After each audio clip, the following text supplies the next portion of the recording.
E agora o nosso momento de interação com perguntas e respostas, aqui com o pastor Valtair Miranda. E a orientação que nós demos é que fossem perguntas, claro, todas as perguntas obviamente bíblicas, mas nós vamos procurar priorizar as perguntas que estão de acordo com a temática em si, escatologia, a literatura apocalíptica, os finais dos tempos. Não significa que uma ou outra pergunta a gente também não possa fazer fora dessa temática.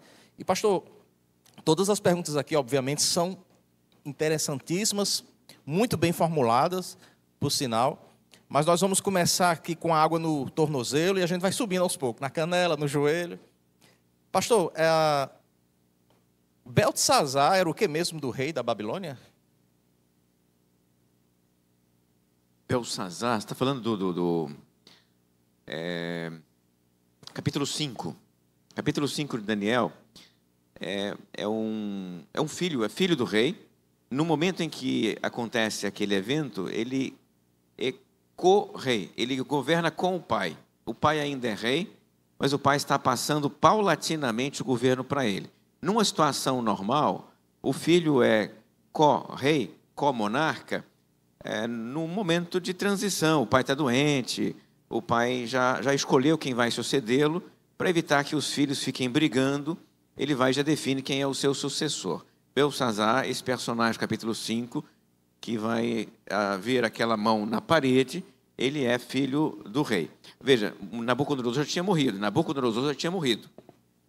Esse cara aqui deve ser já o terceiro depois da morte de Nabucodonosor, tá?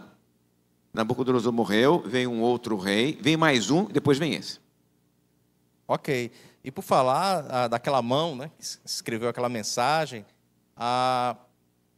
segundo a Bíblia, né, em um momento de festa, uma mão escreveu as palavras Mene, Mene, Tekel, Parsim, e por trás do trono de Beltesazar. Quem escreveu essas palavras? O texto bíblico não nos diz quem escreve as palavras. O texto diz que uma mão misteriosa aparece escrevendo as palavras. Quando você vai para os comentários desse texto, alguns comentários são mais prudentes, no sentido de não dizer muito além do que está no texto, então falam algo do tipo, um ser sobrenatural escreveu na parede, um anjo escreveu na parede, o que é mais provável, tá? Agora, alguns são mais arriscados, corajosos, e costumam dar a identidade da mão como a mão de Jesus, né? Jesus escreveu na parede. Aí já é um exagero, não precisamos tanto, não. Eu acho que é sensato, nesse sentido, entender que é um ser espiritual, com boa probabilidade, é um anjo não nominado. Você não vê o nome do anjo, você não tem a descrição do anjo, mas aparece ali uma mão de um ser sobrenatural, um ser angelical escrevendo na parede. Muito bem. O senhor explicou sobre a troca do nome de Daniel e seus amigos. Sim. E o significado também, mas por que o rei escolheu esses nomes para eles, né? Nomes Sim. caldeus, né? São nomes em homenagem aos deuses da Babilônia, em especial a dois. Os 4 homenageiam a 2 deuses. Um é o Bel, também chamado de Marduk. Marduk é o deus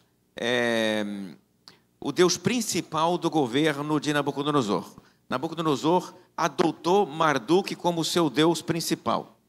Marduk, então, durante o governo de Nabucodonosor, é o deus principal. Significa o quê? Que Nabucodonosor vai promover o culto de Marduk, vai promover sacrifícios e o templo de Marduk. Os outros deuses continuam lá, são um monte de deuses, são milhares, são muitos mesmo. Mas o Marduk é o deus que o Nabucodonosor escolheu exaltar durante o governo dele. E o outro deus é o Aku. Então, o Nabednego é uma homenagem a Aku. E um outro também aí é outra homenagem a Aku. É que a memória está falhando, mas são 2 que homenageiam a Aku e 2 que homenageiam a Bel, ou então Marduk, que é Bel e Marduk é a mesma coisa. Então, é para homenagear esses deuses aqui. O próprio nome de Nabucodonosor é uma homenagem a Marduk. Nabucodonosor significa Marduk é a minha fronteira. Né? Os nomes homenageiam a seus deuses. É por isso que ele trocou o nome deles. Muito bem. Pastor, texto bíblico fala que Daniel, obviamente, juntamente com seus amigos e outros jovens, foram deportados para a Babilônia. Sim. Com duas perguntas numa só. Com quantos anos Daniel tinha quando ele foi deportado? Uhum. E quantos anos ele tinha com aquela mensagem da parede lá, da mão? Uhum. O texto bíblico dá uma especificidade de idade para ele? Não, o texto bíblico não diz a idade de Daniel no momento da mão na parede. O texto diz que eles saíram da Judéia na juventude. Podemos imaginar adolescentes. Não temos a idade precisa, mas quando o texto bíblico fala em adolescente, estamos pensando em 14 anos.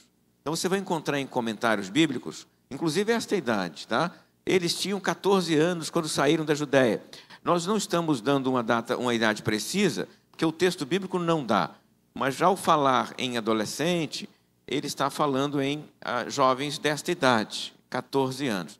É possível, então, pelo fato de que nenhum deles é casado, todos eles são solteiros, e judeus logo casavam depois dessa idade, que eles saíram ali nesta idade, 14, ainda antes do casamento. Com 14 anos, os judeus já eram encaminhados para o casamento. Se tivesse mais do que essa idade, já ia Daniel e sua esposa, e não Daniel e seus amigos.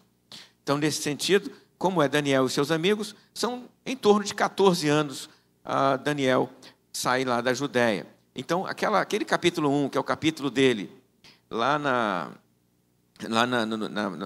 Babilônia, enfrentando lá o cozinheiro e dizendo que vai comer só verdura, são adolescentes. Você pode imaginar, hein? Então, são meninos de 14 anos resistindo bravamente na Babilônia. Eu não vou comer isso, não vou beber isso. E aí eu posso até fazer uma transferência para os nossos meninos que estão na escola aí, sendo pressionados pelos coleguinhas, porque os colegas pressionam para que vocês, adolescentes, façam o que eles estão fazendo, tá? A ideia na escola e lá na universidade é, todo mundo faz, você vai fazer também. Então, lembra-se, nesse momento de Daniel, não é porque todo mundo está fazendo que eu vou fazer também. Não é porque está todo mundo comendo que eu vou comer também. Não é porque está todo mundo bebendo que eu vou beber também. Eu vou ser diferente, eu vou ser igual a Daniel. E aí, nesse sentido, Daniel marcou presença na diferença. E isso transformou a vida dele, tá? Veja que no caso aqui, sendo diferente, ele se torna, no capítulo 2, governador lá na Babilônia. E os outros amigos dele lá, os amigos babilônicos lá, os jovenzinhos babilônicos que estavam comendo e bebendo, não eram governadores como Daniel. Então, Daniel cresce em função da sua fidelidade a Deus. E, nesse sentido, vale a pena você resistir às pressões dos seus colegas na escola aí, lembrando do que aconteceu com Daniel, tá? Deus vai recompensar a sua fidelidade.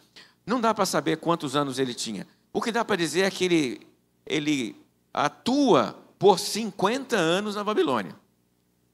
Desde então, a juventude, até o último momento em que você encontra Daniel, lá nos tempos do Dario, lá, nós temos aí 50 anos de atuação. A data exata da mão na parede a gente não tem. Ok. Pastor, volta aí. Alguns comentaristas fazem uma leitura, eu não estou lembrado aqui precisamente do capítulo, uma leitura, se não me engano, de 2 Crônicas, que é exatamente o episódio de levada de alguns judeus, inclusive jovens, aí dá toda a credencial, já eram jovens, sábios, só não dizem o nome, Daniel e seus amigos. E eles, por terem esse texto lá em 2 Crônicas, eles fazem uma ponte com o livro de Daniel e associam Daniel como sendo um jovem eunuco. Daniel ao chegar na Babilônia, ele se tornou eunuco? Ao trabalhar ali na corte? Não era uma obrigação se tornar eunuco para trabalhar na corte, não, porque eunuco era aquele que trabalhava no harém do rei. E Daniel não foi levado para trabalhar no harém do rei. Então, no palácio do rei, haviam outros funcionários, guarda da costa, o guarda que fazia a guarda do palácio. Esses outros personagens não necessariamente eram eunucos, né? Não precisava ser eunuco para trabalhar no palácio. Para ser eunuco, o eunuco era aquele que cuidava do harém, trabalhava no harém. Nabucodonosor tinha um harém também, um monte de mulheres. Mas, no caso, não é o caso de Daniel. Daniel foi levado ali para trabalhar em outros espaços. Não é necessário entendê-lo como eunuco. Eu acho até que é um exagero imaginá-lo assim. Nem ele, nem seus irmãos, ou seus amigos, né? Nem ele, nem seus amigos eram eunucos. O texto não denuncia isso, não há nada nele, em Daniel, no livro de Daniel, que nos faz imaginar que Daniel era um eunuco. Não, era um jovenzinho que deve ter constituído família, inclusive lá na Babilônia, tocado sua casa, deve ter tido seus filhos. O texto não menciona, mas é provável que Daniel tenha desenvolvido uma vida regular na Babilônia. Ok. A escatologia presente no livro de Daniel se relaciona com a vinda de Cristo e a sua volta? Aliás, com a vinda de Cristo e a sua igreja? Se sim, de que forma? Veja, eu falei para vocês agora há pouco, na minha fala, antecedendo a interpretação de Daniel 2, que há um processo de revelação na Bíblia, que nós chamamos de revelação progressiva. Isso quer dizer que Deus vai se revelando paulatinamente. Não há aqui em Daniel a referência à igreja. Eu acabei de falar para vocês que Daniel 2, o reino é na terra, e só na terra, não tem nada para além da terra em Daniel 2, é um processo e a gente não pode antecipar as coisas. A gente vai encontrar a igreja no Novo Testamento, a gente vai encontrar o futuro da igreja no sermão profético de Jesus, no Apocalipse de João. A gente tem um monte de texto falando de igreja. A gente só não pode ver igreja onde não tem igreja. Não precisa ver igreja onde não tem igreja. Este é um equívoco que aparece com alguma frequência em textos de escatologia. Querer ver coisas em lugares onde essas coisas não existem. É o problema, por exemplo, com algumas Bíblias anotadas. Tem uma delas, a chamada Bíblia Scofield, que vê arrebatamento em tudo quanto é texto do Antigo Testamento. Ora, não tem isso lá no Antigo Testamento. Não tem. Mas o autor está com tanta vontade de ver que ele vê onde não tem. Então ele vê lá a visão de Ezequiel, capítulo 1, 2, 3, arrebatamento. Não é arrebatamento. O cara está vendo coisa. E é muito perigoso você ficar vendo coisas em textos onde essas coisas não existem. Daí para você ver uma heresia é um pulinho. Então o sensato é você se conter ao que o texto quer revelar. E não há em Daniel a revelação da igreja. Você não tem aqui em Daniel 2 a igreja. Você viu a igreja em Daniel 2? Não tem. Não tem. Então, se você não viu, não tem, não queira ver, não coloque. A palavra que a gente usa na hermenêutica para tentar colocar coisa onde não tem é exegese, é você enfiar um negócio no texto. Exegese é você retirar aquilo que está no texto. Exegese é você enfiar um troço no texto. Não faça isso. Você vai ter um monte de textos falando de igreja no Novo Testamento e do fim do mundo e a igreja no Novo Testamento. Mas não aqui. Então, não tem, em Daniel 2, referência à igreja. E nós vamos continuar lendo e vendo que Daniel é um texto escrito para judeus no Antigo Testamento. Ele não está falando da igreja.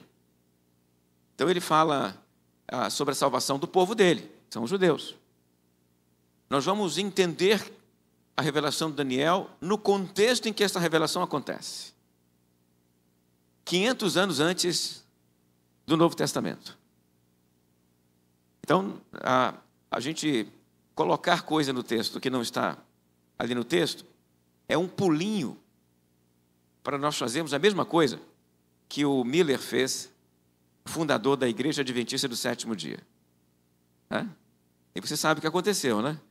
Lendo Daniel, viu coisas em Daniel que não estavam em Daniel e profetizou a volta de Jesus por 2 vezes. 1947, 1948, se frustrou e provocou um fenômeno que até hoje é estudado nos Estados Unidos, que se chama a grande desilusão. Olha, você encontra isso no livro de história. Sabe o que significa a grande desilusão? O número de pessoas que se frustraram por causa do equívoco do Miller, pastor William Miller, lá nos Estados Unidos, lendo Daniel, marcou a data da volta de Jesus. Não tem isso ali. Então é perigoso. Pastor Valtair, como o senhor acredita que seja o reino milenar de Jesus, o milênio? Ok. Aí nós temos que ir para o Novo Testamento, tá? Não é mais Daniel. É Apocalipse de João. Lembra que eu falei agora há pouco que quando as perguntas viessem, eu não ia ficar só em Daniel? Por quê? Porque para falar sobre escatologia, a gente tem que sair e visitar outros textos. E no sentido, na questão da pergunta do milênio, o assunto é Apocalipse de João. Apocalipse 20. Apocalipse 20 é o texto que fala do milênio.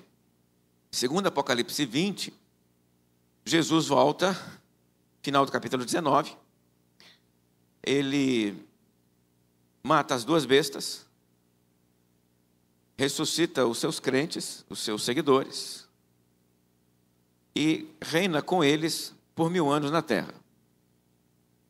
Após os 1000 anos, acontece o juízo final, e após o juízo final, a Nova Jerusalém.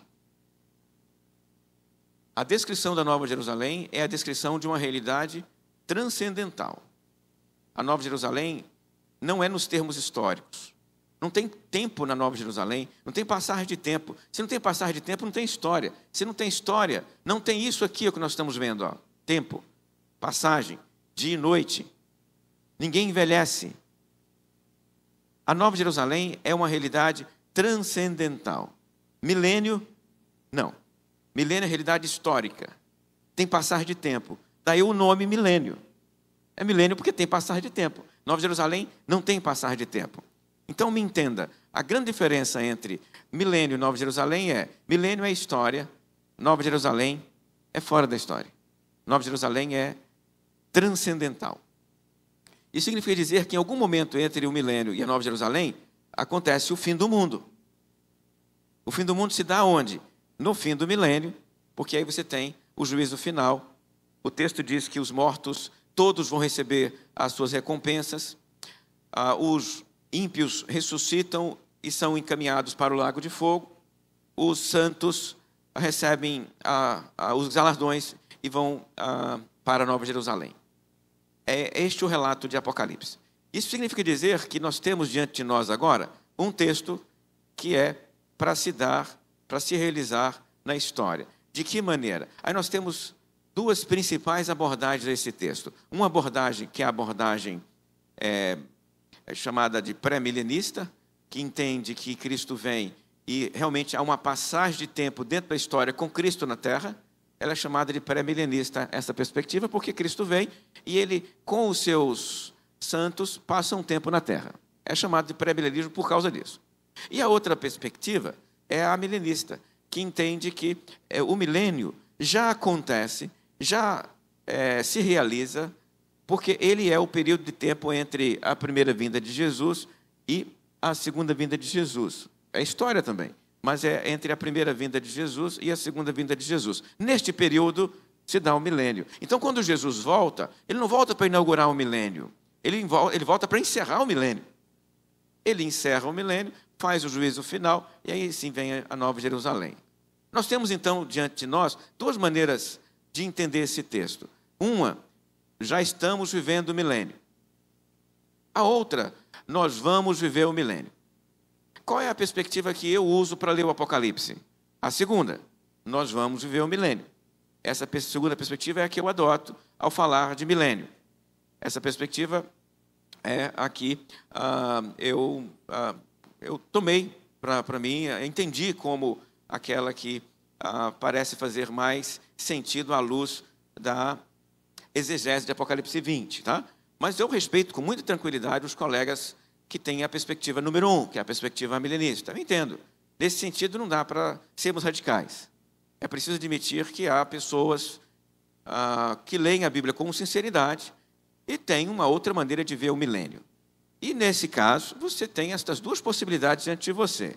Você pode fazer a opção pelo amilenismo, entendendo que nós já estamos vivendo o milênio, ou pode fazer a opção pelo pré-milenismo, entendendo que nós vamos viver o milênio quando Cristo voltar. São as duas possibilidades. Pastor, quem são os habitantes desse reino milenar de Apocalipse 20? Assim? Os habitantes do reino milenar são os seguidores de Jesus. Jesus e seus seguidores, segundo Apocalipse 20, na perspectiva pré-milenista. Na perspectiva milenista, o milênio é entendido de forma espiritual.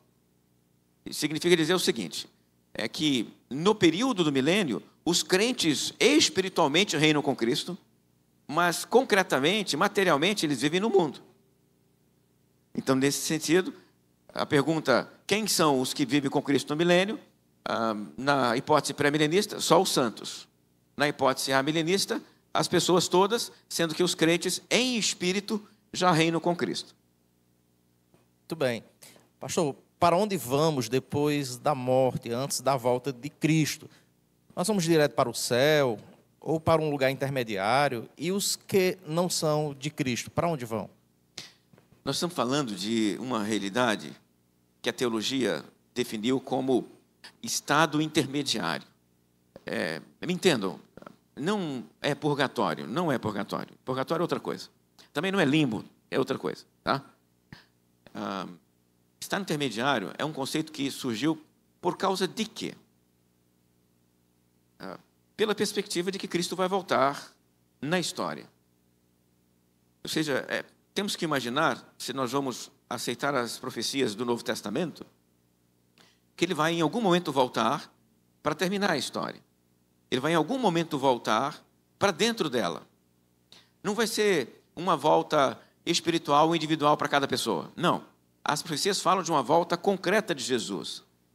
Paulo, lá em Tessalonicenses, capítulo 4, versículo 13, descreve a volta de Jesus com uma linguagem assim, muito concreta. Os anjos tocam as trombetas, ele aponta nos ares. É desse jeito que o texto bíblico descreve a volta de Jesus. Ele entra e invade a história. Sendo assim, enquanto isso não acontece, tem gente morrendo. Morreu um, morreu outro, certo? E aí, nesse momento em que as pessoas estão morrendo, os próprios crentes de Tessalônica perguntaram para Paulo: o que vai acontecer com minha mãe, meu tio, meu avô? Quem morreu? Quem é irmão e morreu? Perdeu a salvação? Não vai se encontrar com Jesus? É só vivo que vai estar com Jesus quando ele voltar? Aí o Paulo esclarece: não, não. Quando Jesus voltar, os nossos parentes, os nossos irmãos em Cristo que morreram, os nossos irmãos que morreram em Cristo, eles ressuscitam e vão até Jesus, inclusive na nossa frente, diz o Paulo lá em Tessalonicenses. Eles vão nos anteceder, e logo depois deles nós chegamos. Então, você percebe aqui que o sujeito morreu, está morto, Cristo volta, e ele ressuscita e vai ao encontro de Jesus. Há um delay aqui, há um intervalo aqui, entre a morte dele e o momento em que Cristo volta. Esse espaço, esse intervalo, é chamado de estado intermediário. Então, a pergunta que vocês me fizeram aí agora é: o que acontece com esta pessoa nesse período de tempo, entre a morte dela e a volta de Jesus? Esta é a pergunta que está feita aqui. Então, qual é a resposta que nós damos? Pois bem, segundo o Novo Testamento, os crentes em Cristo Jesus, ao morrerem, estão com Cristo em espírito. Estão com Cristo em espírito. Você pode chamar esse lugar por nomes diferentes. Alguns chamam de paraíso. Alguns chamam de seio de Abraão. O nome não vai fazer diferença nenhuma, tá? O importante é estar com Cristo. Concorda comigo? Amém. Tá certo, é isso aí. O nome que você vai dar para esse estado, para esse lugar em que o crente em Cristo está com Cristo, o nome não faz diferença para nós, não. O importante é você ter ali o nosso querido em Cristo com Cristo. Você pode chegar num velório. Eu agradeço a bondade do irmão em desligar esse ar, que estou sentindo frio aqui. Estou sentindo frio aqui. O irmão, você pode chegar num velório de um crente em Cristo Jesus e dizer com toda tranquilidade: o crente morreu, o irmão morreu. Você pode dizer lá no velório: ele está onde agora? Está com Cristo. Está com Cristo. Pode dizer, pode abrir a sua boca e dizer: o nosso irmão em Cristo morreu, está com Cristo. Está com Cristo. Tá? Amém. Não está perdido, está com Cristo. Morreu em Cristo, está com Cristo. Agora, morreu sem Cristo, está sem Cristo. Está sem Cristo, está perdido. Então, se morreu sem Cristo, está perdido lá. Se morreu com Cristo, ele está com Cristo, está já gozando a eternidade, de alegria. Consciente, inclusive, porque não faz sentido estar com Cristo dormindo, tá? Faz sentido não. Ele está com Cristo acordado, consciente, adorando, louvando, cantando louvores a Cristo. Estar com Cristo dormindo, deve ser um negócio desagradável, estar com Cristo dormindo, tá? Tem um povo aí que diz esse negócio aí. Está dormindo enquanto espera a volta de Jesus. Isso não é bíblico não, tá? Está consciente, adorando Jesus, o Cordeiro lá, acordado. E quando o Cristo voltar, ele ressuscita. E o conceito de ressurreição aqui é de restauração do corpo. É basicamente isso. Estava com Cristo, restaura o corpo e vai continuar com Cristo. É só uma transição aqui. Estava com Cristo como? Sem corpo. Quando Cristo voltar, o que vai acontecer? Continuará com Cristo, com corpo. É o que vai mudar. Então, morreu, está com Cristo. E vai estar com Cristo pela eternidade. Amém. Nesse momento, antes da volta de Jesus, sem corpo, em espírito. E quando Cristo voltar, com corpo. Mas dá para dizer, com toda certeza de coração, lá no velório do irmão, que quem morre em Cristo está com Cristo pela eternidade. Amém. É isso que nós chamamos de estado intermediário.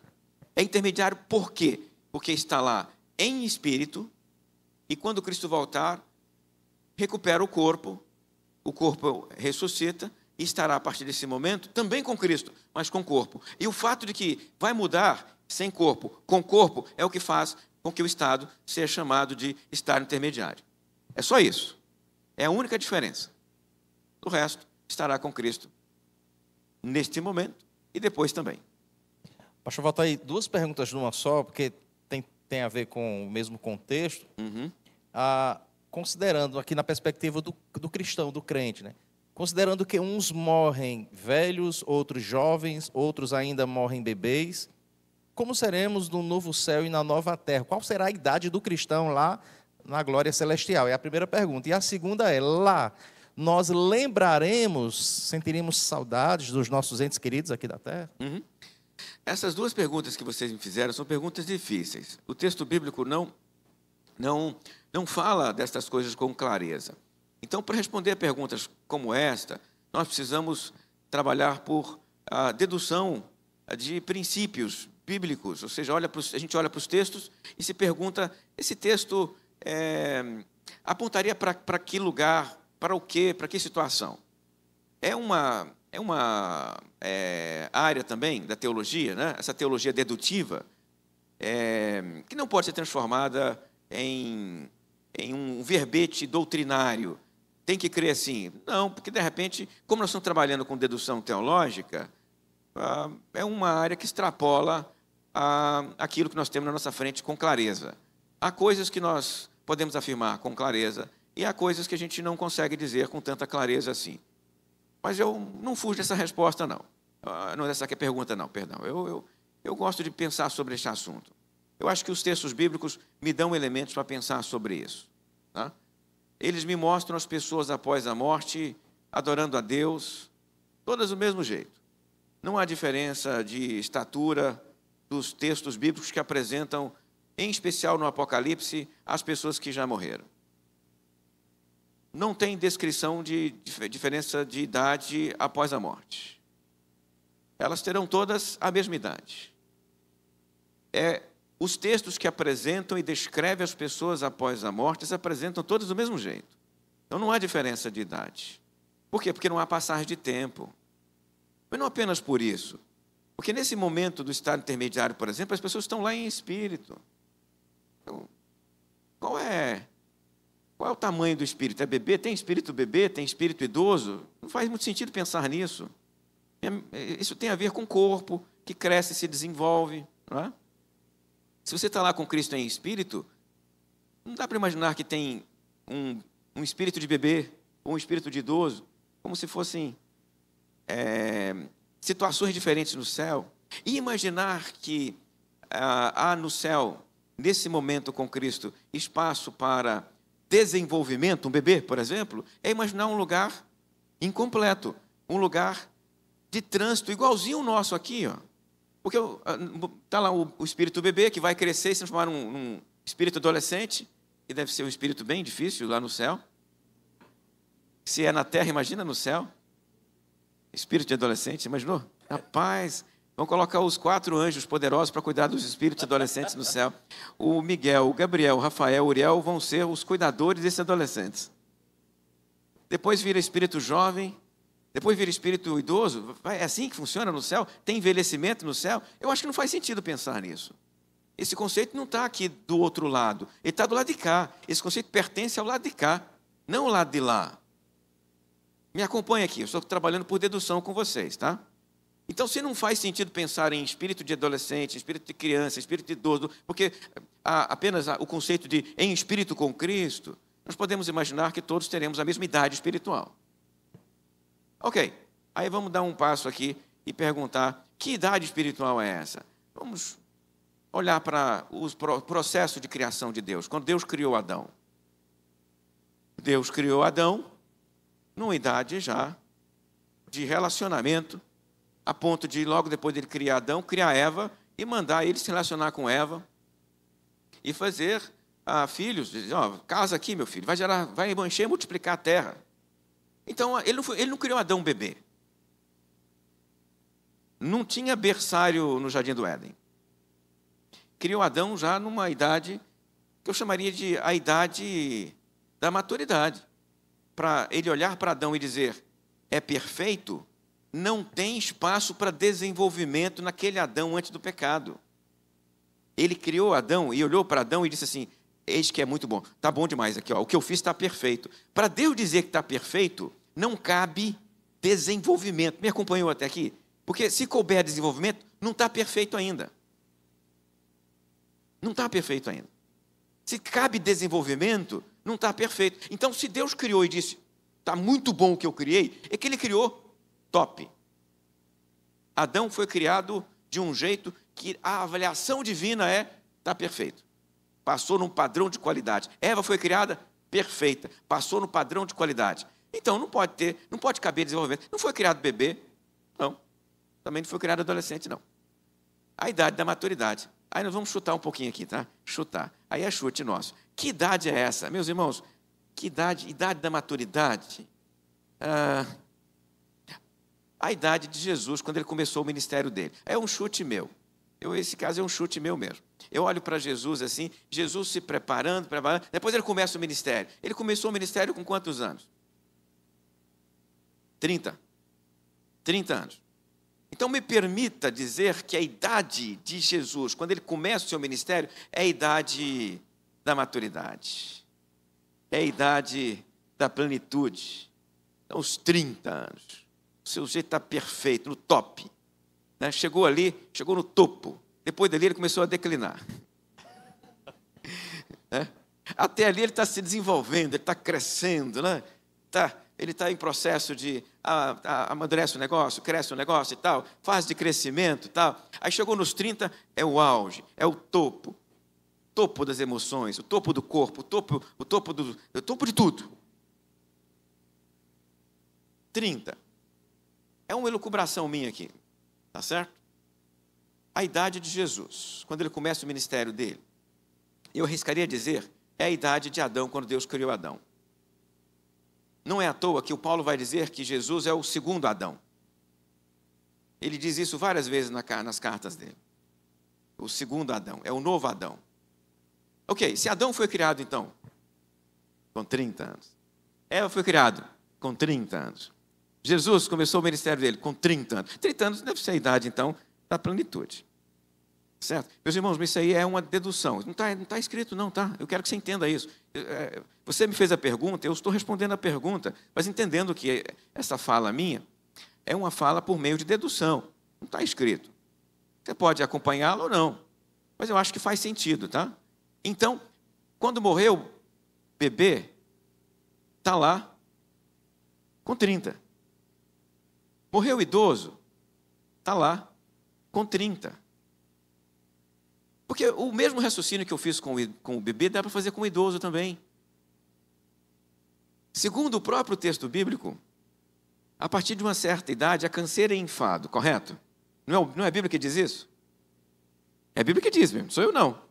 É canseira e enfado, meu irmão. E eu nem cheguei nessa idade e já estou cansado, né, e com muito enfado. Porque, como dói meu corpo. Como meu corpo está cansado já, certo, meu irmão? Aqui, cansou mais cedo do que era para cansar. Vai chegar numa certa idade, e aí esse corpo já não vai mais prestar para muita coisa. Se eu conseguir sobreviver, né, até uma idade mais avançada, eu vou chegar lá com muita dificuldade. Aí eu vou chegar lá com dificuldade para me mover, com dificuldade para me locomover, às vezes dificuldade para pensar, raciocinar. Quando chega uma certa idade, a gente começa a ter fragilidades de cognição, tá? Faz parte da idade. Isso é próprio do envelhecimento, gente. Não estou falando nada para magoar ninguém aqui, nem para poder machucar ninguém. Isso é parte da vida, tá? Envelhecer é parte da vida. Aqui na Terra nós estamos envelhecendo, aqui na Terra. E se tivermos sorte, nós vamos envelhecer, certo? A gente vai chegar lá. 70, 80, 90, 100, tudo certo? Mas a gente não vai chegar lá com a força da juventude, vai chegar lá cansado. Eu lembro de uma senhorinha que eu sepultei aos 94 anos. Ela estava com dificuldade de falar, estava com dificuldade de ela não saía mais da cama. Mas a cabeça dela ainda estava lúcida.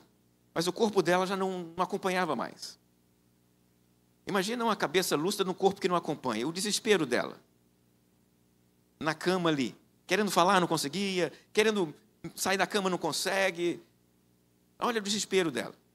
Ela faleceu, enterramos ela. Imagina ela do outro lado. Tenta imaginar ela do outro lado. Você acha que ela vai estar lá do outro lado cansada também, como ela estava nessa idade? Com as mesmas limitações? Não, meu irmão. Está lá saltitante, correndo, pulando, louvando e adorando a Deus.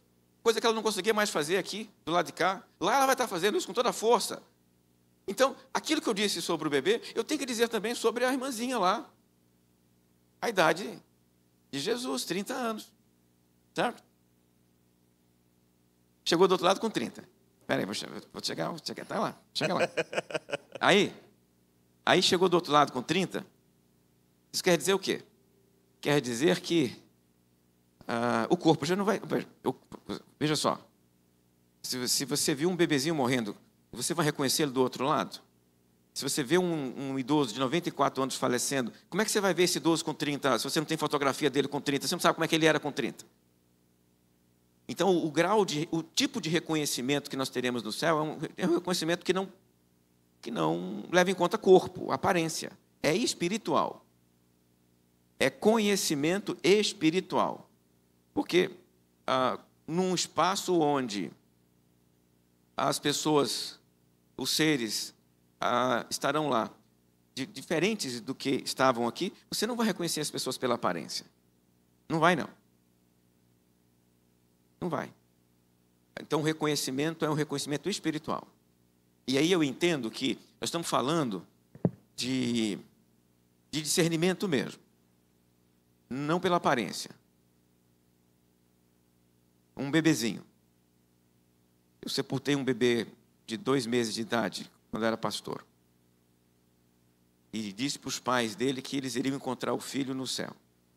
Mas não mais bebê. Não de 2 meses, não um caixãozinho carregado na mão. Vão encontrá-lo lá com 30 anos e vão abraçá-lo. Mas como é que eles vão reconhecê-lo? Espiritualmente. Terão memória? A pergunta que você me fez. Acho que sim. Eu creio que sim. Por quê? Porque se não tem memória, você não é mais você. Você é uma outra pessoa. Se limpou a sua memória, se apagou a sua mente, meu irmão, é como zerar um computador. Não é mais a mesma coisa. Então, para você ser você, você tem que ir com as suas memórias. Com as suas memórias. É por isso que eu acredito que no céu nós vamos nos lembrar. Nos lembrar. Nesse momento, quando eu digo isso, aí... Se não veio, vem uma outra pergunta. Como eu vou lembrar dos momentos de dor, de sofrimento? Eu vou estar sofrendo no céu ao lembrar dessas coisas? A minha resposta para essa situação é: Deus vai curar as nossas memórias. Curar memória significa dizer que você vai mantê-la, mas sem sentir dor. É possível você manter memória sem sentir dor? É possível, sim. É possível. É como uma cicatriz no seu corpo. Né? Você pode ter uma cicatriz que doeu muito quando aquela cicatriz era um machucado, mas agora você não sente mais dor. Está lá a cicatriz, você se lembra da dor, mas não dói mais. Eu tenho no meu corpo marcas de quando eu era adolescente, lá no interior das Minas Gerais. Eu tenho marcas aqui, marcas de brincadeira de criança, coisas assim. E uma destas marcas, muito, muito vívida na minha cabeça, é a marca de um arame farpado nas minhas costas.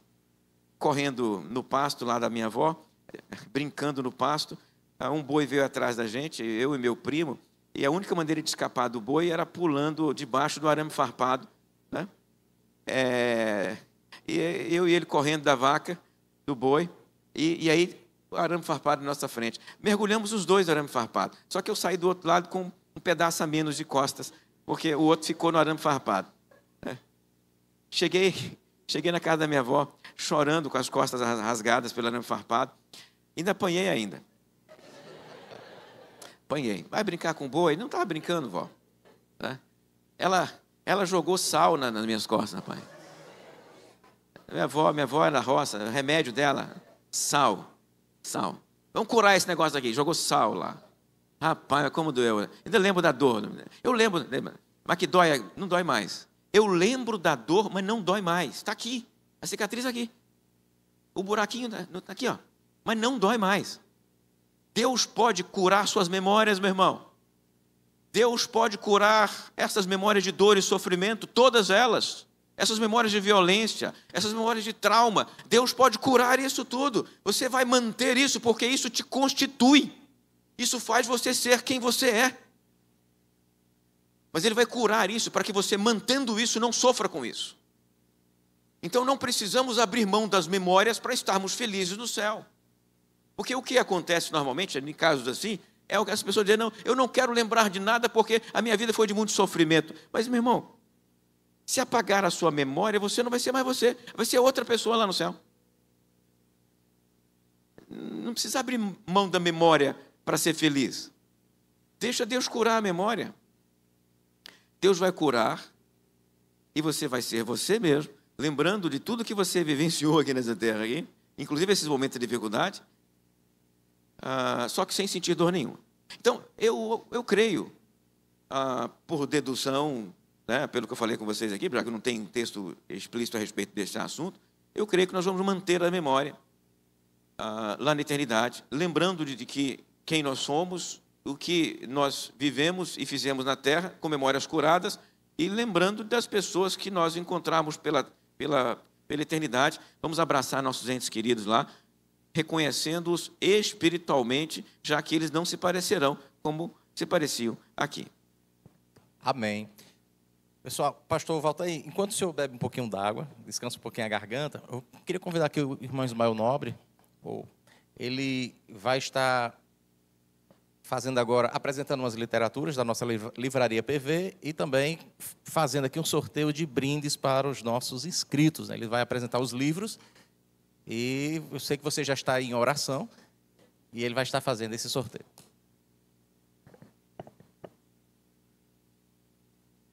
Obrigado.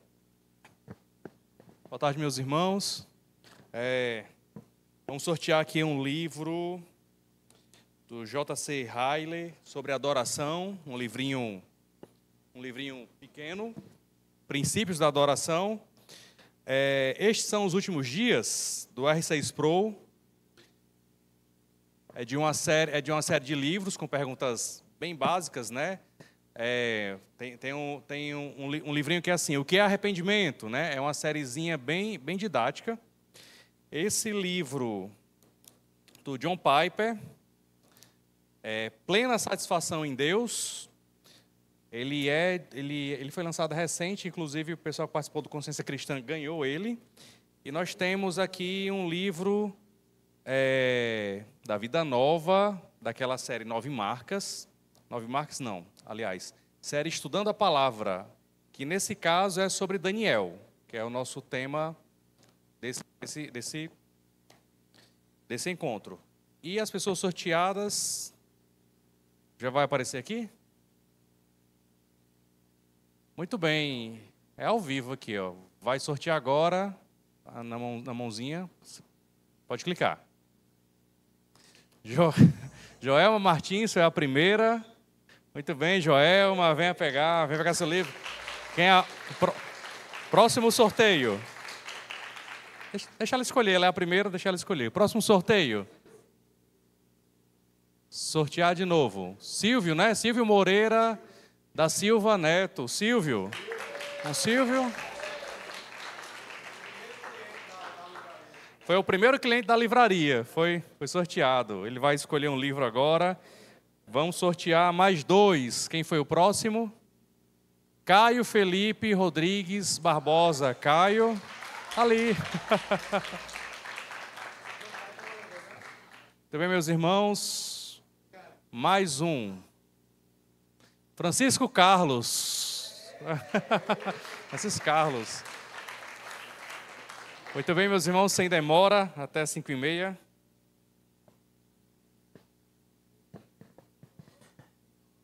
Aí estão os sorteados. Nossa irmã Joelma, Silvio, Caio e nosso querido Francisco Carlos, mais conhecido como pai, recebendo aí seus brindes muito bem. E no final, aqui da nossa mesa redonda, faremos mais 2 sorteios, é isso, Ismael? Ou não? À noite, né? À noite faremos mais 2 sorteios. Pastor, volta aí, continuando aqui, me perdoe se talvez já tenha até respondido, mas existirão salvos após o arrebatamento da igreja? Nós estamos falando do arrebatamento, consequentemente, estamos tratando de um fenômeno descrito em 1 Tessalonicenses 4,13. Tá? Esse fenômeno, 1 Tessalonicenses 4,13, é arrebatamento dos crentes na direção de Jesus. Paulo termina aí. Após o Paulo, vem Apocalipse. Né? Então, Paulo não continua o que acontece depois. Quem continua o que acontece depois é Apocalipse. E Apocalipse fala, então, do milênio, fala do juízo final e fala da Nova Jerusalém. Na história, não tem incrédulo durante o período milenar. Nós vamos encontrar incrédulo novamente no juízo final. E aí sim, eles estão lá no juízo final porque no texto de Apocalipse, eles ressuscitam para o juízo final. Incrédulo, então, ressuscita para receber os chamados galardões infernais, né? Que é o que aparece no Apocalipse.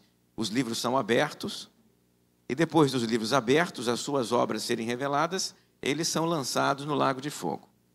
Então, a ressurreição não é para salvá-los, a ressurreição é para dar-lhes o que os estudiosos da área chamam de galardões infernais. Que o conceito de galardão, ele está vinculado tanto à Nova Jerusalém, os galardões celestiais, quanto ao lago de fogo, que são os galardões infernais. Não, então não dá para você enxergar incrédulo durante o período milenar. Se não tem incrédulo durante o período milenar, também não tem conversão durante o período milenar. Só tem crente vivendo na Terra. Na perspectiva pré-milenista, como eu acabei de falar para vocês, né?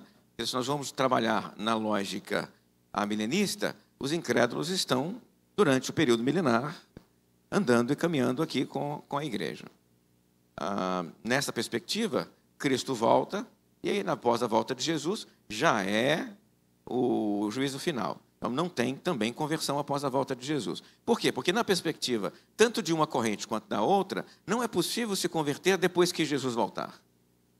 Então, não tem jeito. Após a volta de Jesus, o estado está definido e determinado. Muito bem, pastor. Estamos vivendo atualmente, não é um momento apenas atual, mas diversas guerras, né? Temos a guerra em Israel, a guerra Rússia-Ucrânia, temos a guerra na Síria e outras guerras já declaradas pelo mundo. A pergunta aqui são 2 perguntas numa. Com as guerras que estamos vivendo, essas guerras podem ser um sinal de que a volta de Jesus está perto? E que sinais são os mais próximos da chegada de Jesus? Quando nós falamos de sinais proféticos, nós nos lembramos do sermão profético de Jesus, lá em Mateus 24, 25, também Marcos 13 e Lucas 17. Tá? Então, são 3 textos nos evangelhos sinóticos que tratam disso. E esta pergunta que esta pessoa me fez é a pergunta que os discípulos fizeram para Jesus. Depois que Jesus atravessou ali o templo, ele falou para eles assim, não vai ficar aqui pedra sobre pedra que não seja derribada. Depois que ele fala isso, eles esperam um pouquinho, eles se assentam no Monte das Oliveiras, e ali assentados, eles em volta de Jesus perguntam 2 coisas para Jesus. Quando acontecerão estas coisas, a destruição do templo, e que sinais haverá da tua vinda? Essa é a pergunta que eles fizeram para Jesus. Neste momento, Jesus respondeu para eles, começando pela segunda pergunta, os sinais.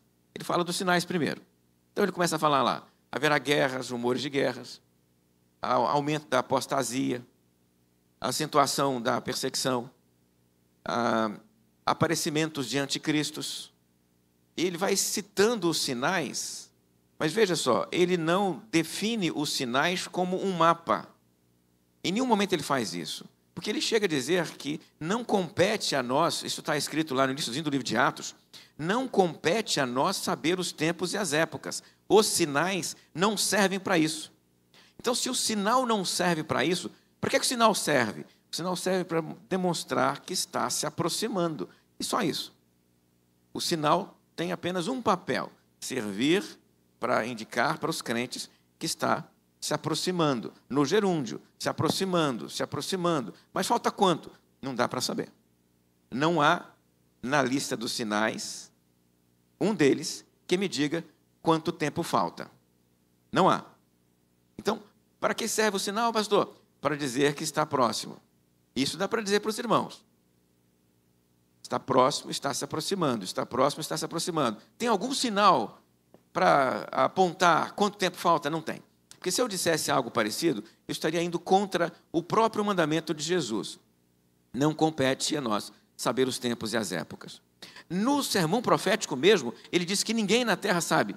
Nem ele, enquanto estava na terra, sabia quando isso daria. Veja, se o próprio Jesus aqui, enquanto estava aqui conosco, disse que nem ele sabia, como é que alguém pode saber? Me impressiona como algumas pessoas ainda têm coragem de dizer um negócio desse. Então, gente, entenda o seguinte, sinal profético serve para demonstrar para nós que está cada vez mais próximo à volta de Jesus. É para isso que ele serve. Este é o papel dele. Ele não serve para datar a volta de Jesus, nem para dizer quanto tempo falta. O que dá para afirmar a respeito dos sinais é que eles crescem, eles se desenvolvem, o sinal engorda. Então a guerra cresce, a apostasia cresce, a violência cresce, a perseguição cresce, e vai crescendo, crescendo, crescendo, até se transformar, os sinais vão se transformar num fenômeno que o texto bíblico chama de a grande tribulação. É o nome que o texto bíblico dá para o fenômeno, depois que os sinais se transformam nesta coisa gigantesca, uma situação tal como nunca houve. E quando isto chegar, Jesus aponta nos ares. Esta é a ordem e a estrutura dos sinais, tá? Então, o que dá para dizer é, esta guerra é sinal profético? É sinal profético. Falta quanto, então? Não dá para saber. Não dá nem para saber quantas guerras haverão depois dessa. O que dá para dizer é que esta guerra é sinal profético de que está próxima à volta de Jesus. Tá? É isso que dá para dizer por meio dos sinais proféticos. Pastor Valtair, como o senhor vê a visão das 70 semanas de Daniel para os dias atuais? As 70 semanas de Daniel, elas, lá no livro de Daniel, descreviam o momento em que eles ficariam no cativeiro, depois que eles voltassem para a terra, até um instante em que o reino seria inaugurado. Quando olhamos para este texto, dá para encontrar nesse texto um paralelo com a chegada de Jesus. Então, é um grupo de autores interessantes que interpretam as 70 semanas de Daniel como cumpridas na inauguração do reino com a vinda de Jesus. O reino foi inaugurado com a vinda de Jesus. Isso quer dizer o quê? Quer dizer que Jesus, quando ele dizia, é chegado o reino dos céus, ele está dizendo, se cumpriu a profecia. Lembra o que Pedro falou lá no sermão de Pentecostes, quando, Atos 2, as pessoas ficavam falando que eles estavam embriagados porque eles falavam em línguas? O Pedro disse, o que vocês estão vendo é o cumprimento da profecia. Os últimos dias chegaram. Então, à luz disso, gente, é possível olhar para as 70 semanas de Daniel e entender que o cumprimento delas, a partir de Daniel, se deu na chegada de Jesus. Jesus, então, inaugura o reino. O reino só não está consumado. O reino vai ser consumado quando? Na volta de Jesus. Mas o reino já foi inaugurado. O reino vai ser consumado quando ele voltar, mas ele foi inaugurado pela vinda de Jesus. É por isso que o apóstolo Paulo também afirma a respeito deste assunto, lá em Timóteo, que os últimos dias já chegaram. O Paulo começa a dizer para Timóteo assim: nos últimos dias haverão pessoas perversas, mentirosas, cruéis, assassinas. É uma lista gigantesca, 13 características terríveis das pessoas dos últimos dias. Depois que ele termina de dizer isso, ele conclui: já chegaram, eles estão entre nós. Ou seja, os últimos dias já chegaram. Para o Paulo chegaram, para o Pedro chegaram, para o João chegaram. Quando? No ministério de Jesus, na primeira vinda de Jesus. Então, dá para imaginar que as 70 semanas se cumpriram lá. É verdade que é possível que quem tenha feito a pergunta tenha feito numa outra perspectiva. Qual é a outra perspectiva? É a perspectiva de uma certa corrente escatológica chamada dispensacional. E esta corrente escatológica, dispensacional, entende que quando Jesus veio e os judeus rejeitaram Jesus, a última semana foi interrompida. O relógio de Deus parou. E ao parar, ele vai voltar a correr apenas no final, quando a igreja for arrebatada. Nesse intervalo de tempo, o relógio está parado e a semana está parada. A última semana vai correr apenas após o arrebatamento da igreja. Esta é uma perspectiva escatológica específica de um grupo, que é um grupo chamado dispensacional, que não é deste pastor que está falando com vocês, tá? A minha perspectiva não é essa. Mas há um grupo realmente que pensa assim. Esse grupo escreve bastante sobre o assunto. Tem um autor, por exemplo, o Tim LaHaye, que escreveu uma série de 12 livros deixados para trás, que fez um enorme sucesso, descrevendo essa última semana, Daniel, na perspectiva dele, que é após a volta de Jesus. E ver o filme também, deixados para trás, o filme 1, 2, 3, 4, tem um monte deles. Mas quem assistiu os vídeos do meu canal percebeu que eu tenho um vídeo só sobre deixados para trás. E quem viu também que eu dei o nome desse vídeo de... Olha, eu dei o nome do vídeo. Deixados para trás está mais para Harry Potter do que Peregrino. Na minha perspectiva, Deixados para Trás tem muito a ver com Harry Potter. É um Harry Potter cristão. É assim que eu leio essa série de livros do Tim LaHaye, Deixados para Trás. É assim que eu entendo esses filmes Deixados para Trás. Harry Potter cristão. Você pode pegar todos os fenômenos do Harry Potter e colocar lá, Deixados para Trás, que você vai encontrar todos eles. Então, com muito carinho, eu digo para vocês que essa perspectiva é novelesca. Tá? É novelesca. Então, eu reconheço que ela existe, tenho colegas e amigos que compartilham dessa perspectiva, mas não é a minha sobre este assunto. Pastor Walter, aí uma pergunta que não quer calar. Como será o anticristo? Como será o anticristo?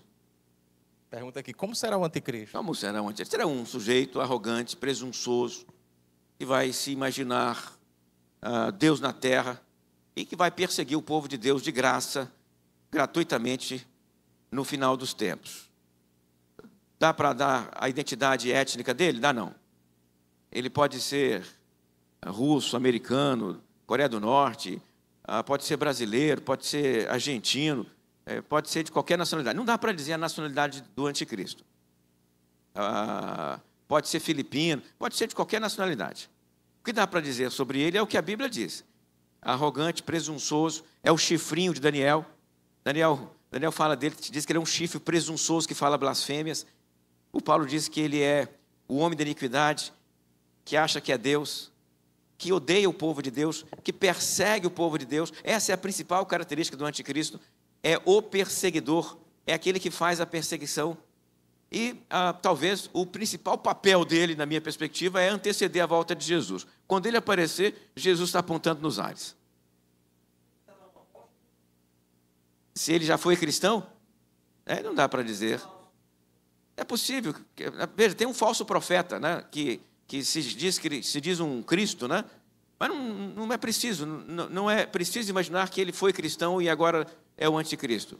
Se a gente fizesse essa afirmação, a gente já restringe bastante, né? Nesse caso não se enquadraria os países muçulmanos, os países budistas, né? Aí você já exclui um montão, só deixa os países cristãos, né? não acho uma boa estratégia imaginar um anticristo dessa forma. Ele pode ser um perseguidor de qualquer etnia, de qualquer nacionalidade, de qualquer religião. Muito bem. Pastor, a gente já está encerrando, mas só mais uma para a gente finalizar aqui. Pastor, sobre a criação, né? Fora aqui da escatologia, sobre a criação não literal de 7 dias, o senhor poderia explanar mais sobre isso? Assim, você lê Gênesis 1 e você tem uma descrição da criação em termos teológicos. O que Gênesis 1 diz? Deus criou todas as coisas. Deus é o autor da criação. Ele é aquele que dá origem a tudo que existe. Tudo que existe, existe porque Ele é o autor. Ele é o criador. Né? Segundo o Apocalipse, Ele não apenas criou, Ele criou e sustenta todas as coisas para que elas continuem existindo depois que Ele as criou. É o que diz Gênesis 1. O que não precisamos, nesse caso, é exigir que Gênesis 1 seja literal. Dias de 24 horas, separando, nos termos de Gênesis 1, né, o céu da terra, na forma de abóbada. A descrição imagina o mundo como se fosse uma crosta terrestre, segura por colunas, em cima das colunas, uma abóbada que segura as águas que estão suspensas. Tem água em cima, tem água embaixo. Quando a abóbada é esticada em cima, pendura-se nela as estrelas, o sol e a lua. Você não precisa imaginar essa descrição literal, Deus pendurando as estrelas no firmamento. Por quê? Por que não precisa imaginar? Porque os próprios textos bíblicos pedem leituras simbólicas. Quando o Pedro, por exemplo, vai dizer que, no fim dos tempos, os céus vão enrolar como pergaminho, você acha que ele está pensando neste céu aqui enrolando, desse jeito aqui? Ó? Que cena estranha. Me acompanha aqui, o céu enrolando. Não faz sentido, faz? Não faz. E quando o Apocalipse diz que as estrelas vão cair na terra, as estrelas vão cair na terra. O sol, uma estrela amarelinha, pequenininha. Você que estuda isso na escola sabe que o sol é pequenininho em relação a... Tem estrelas gigantescas comparadas com o sol. O sol é uma bolinha de gude quando comparado com algumas estrelas que aparecem por aí e vistas pelos telescópios das pessoas. Não, as estrelas não foram inventadas pelos cientistas, não. Elas estão lá. O tamanho delas não é uma invenção. Como é que uma estrela dessa cai aqui? Como é que o sol cai aqui? Você pode imaginar um negócio desse? Então, o texto não é simbólico, ou melhor, não é literal, ele é simbólico. Né? Estrelas penduradas no céu é uma imagem. Isso não quer dizer que o texto seja uma mentira. Ou não é mentira, não, gente. Deus criou mesmo. Criou. Ele criou calmamente, paulatinamente, cuidadosamente, do tempo dele, sem pressa. O texto que eu mencionei para vocês no início aqui, o Gênesis 1, é um texto bonito, porque descreve o Espírito Santo, Gênesis 1.